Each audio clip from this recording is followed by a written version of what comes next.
بسم اللہ الرحمن الرحیم۔ معزز ناظرین کرام، السلام علیکم ورحمۃ اللہ وبرکاتہ۔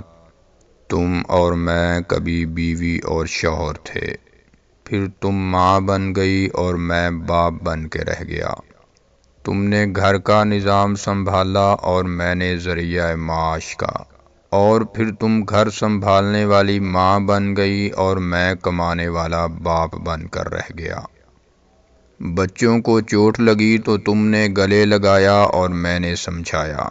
تم محبت کرنے والی ماں بن گئی اور میں صرف سمجھانے والا باپ ہی رہ گیا۔ بچوں نے غلطیاں کی تو تم ان کی حمایت کرنے والی انڈرسٹینڈنگ موم بن گئی اور میں نہ سمجھنے والا باپ بن کر رہ گیا۔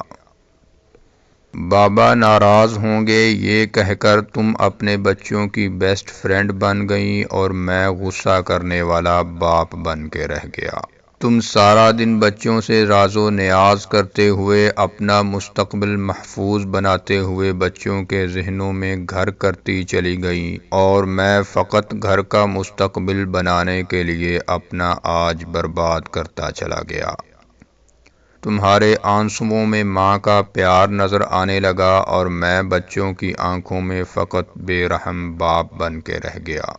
تم چاند کی چاندنی بنتی چلی گئی اور پتہ نہیں کب میں سورج کی طرح آگ اگلتا باپ بن کر رہ گیا۔ تم ایک رحم دل اور شفیق ماں بنتی گئیں اور میں تم سب لوگوں کی زندگی کا بوجھ اٹھانے والا صرف ایک باپ بن کر رہ گیا۔ معزز ناظرین، یہ ایک انتہائی تلخ معاشرتی تصویر ہے۔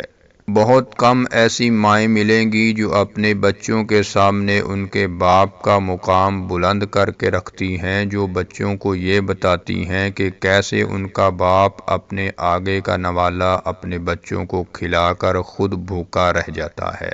کیسے ایک باپ سارا دن اپنے بچوں کے رزق کے لیے مارا مارا پھرتا ہے، اپنے بچوں کے بہتر مستقبل کے لیے کیا کیا قربانیاں دیتا ہے اور کن کن تکالیف کا سامنا کرتا ہے۔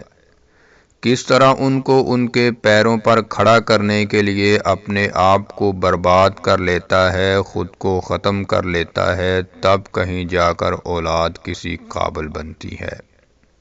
مگر اولاد کو یہ بتانے اور سمجھانے والی مائیں ان کو یہ نہیں بتا پاتیں۔ اسی لیے اولاد اس وقت تک اس بات کو سمجھ ہی نہیں پاتی جب تک وہ خود باپ نہ بن جائے، اور تب تک بہت دیر ہو چکی ہوتی ہے۔